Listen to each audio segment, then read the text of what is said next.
berubah sih sekarang karena kan udah new normal, jadi aku sudah menjalankan kegiatan syuting juga tapi dengan memakai protokol-protokol kesehatan yang ada, kayak misalnya selalu pakai masker, aku selalu bawa masker, terus face shield juga aku pakai, terus cuci tangan setiap 5 menit sekali, karena walaupun kita bisa dibilang sudah mulai apa ya membaik keadaan, tapi ya tetap aja harus waspada gitu. Membatasi apa nggak sih jadwal syuting?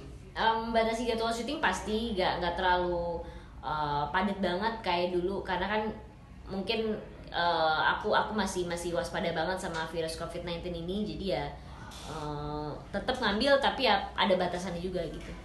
Kan katanya tadi mau lagi persiapan masuk kuliah. Sekarang mau kuliah di jurusan apa nih? Kuliah di jurusan komunikasi, dan karena perkuliahan juga masih apa ya dalam sistem online juga, jadi ya pastinya itu jadi pengalaman baru buat aku gitu sebagai mahasiswa yang belajar di tengah masa pandemik seperti ini gitu. Kuliah di Indonesia atau di luar? Kuliahnya di Indonesia gitu karena aku masih mau barengin sama kerjaan aku yang ada di Indonesia juga sih gitu. Memilih untuk masuk komunikasi jadi Kenapa gitu? Ya. Kenapa aku milih komunikasi ya karena memang apa ya minat dan bakat aku ke sana, dan juga nggak terlalu jauh juga pembelajarannya sama apa yang aku pelajari di dalam dunia entertainment ini. Jadi ketika aku masuk ke dalam perkuliahan ya memang aku sudah menyukai bidang itu gitu, bidang komunikasi. Jadi ya tinggal ya belajar lebih dalam lagi sih paling gitu. Cuman kalau masalah minat ya aku udah minat ke arah sana dari dulu, karena kan udah selalu banyak bersosialisasi, berkomunikasi sama orang banyak gitu di pekerjaan aku yang sekarang.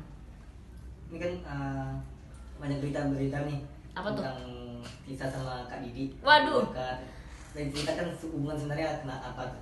Aduh, kalau ditanya sama Om Didi, sebenarnya hubungan aku ya sebatas partner, temen kerja, om ponakan gitu. Karena kan memang kita deket karena nyambung sekali gitu, walaupun usia kita terpaut sangat-sangat jauh. Tapi kalau dari segi obrolan, omongan bisa dibalance gitu. Aku bisa mengikuti mengikuti omongannya atau pergaulannya Om Didi, maksudnya di umurnya dia aku masih bisa ngikutin, dia juga masih bisa ngikutin omongan-omongan, obrolan-obrolan milenial gitu. Jadi ya udah nyambung aja, bahkan ya bukan cuma sama Om Didi aja, sama om-om yang lainnya, karena kan aku deket sama orang yang lebih tua gitu, karena emang kebetulan aku suka selera musik dan selera fashion 90s gitu. Jadi ketika aku ngobrol sama orang yang lebih tua memang nyaman dan nyambung gitu. Udah berapa lama sih kenal sama Om Didi?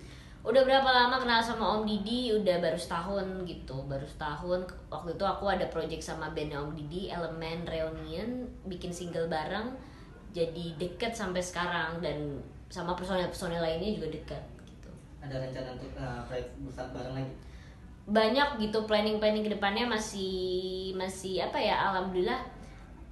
Karena kan aku maksudnya suka ngobrol, masa nggak abis satu project terus aku hilang gitu aja, nggak. Karena setiap orang yang satu project sama aku pasti bakalan jaga banget komunikasi dan silaturahminya. Jadi masih sangat intens juga sama Om Didi. Untuk kerjaan ya bakalan ada planning yang kita udah pikirin udah jauh-jauh sih, jauh-jauh hari.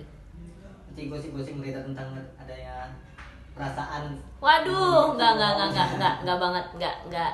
Aku sangat-sangat kesel kalau ditanya kayak gitu, karena kalau dilihat dari apa ya normal aja ya kayaknya kita udah kayak kakak adik, om ponakan ya, nggak mungkin lah maksudnya kayak gitu ya kita nggak pernah tahu sih. Cuman ya aku nyaman sama Om Didi sebagai ya om ponakan, kakak adik ya, dia pasti begitu juga gitu. Dan aku bahkan kalau misalnya ditanya gimana dukung Om Didi sama aku, dukung banget selama Om Didi bahagia dan selama Om Didi baik, karena kan aku sangat-sangat apa ya belum anggap dia sebagai om aku sendiri gitu. Sosok Om Didi sendiri mata Tisa tiap orang Baik banget sih orangnya, baik banget, sangat-sangat ya udah kayak bapak lah gitu. Mengayomi banget aku sebagai anak bisa dibilang gitu. Terus kadang suka curhat juga soal masalah percintaan aku juga, aku curhat ke Om Didi. Terus masalah kerjaan, tapi ya gitu sih paling ngobrolin soal musik enak banget sama Om Didi, nyambung. Dan apapun itu dia adalah kakak yang baik sih buat aku gitu. Mau mencoba karir di dunia musik juga bisa? Kalau aku memang dari kemarin kan aku udah sempet cover juga gitu. Tapi kalau buat single baru kemarin sama Elemen. Kalau yang aku sendiri memang insya Allah di tahun ini mau rilis juga ya, minta doanya aja semoga dilancarin gitu, gak ada kendala walaupun di tengah masa-masa sulit seperti ini di masa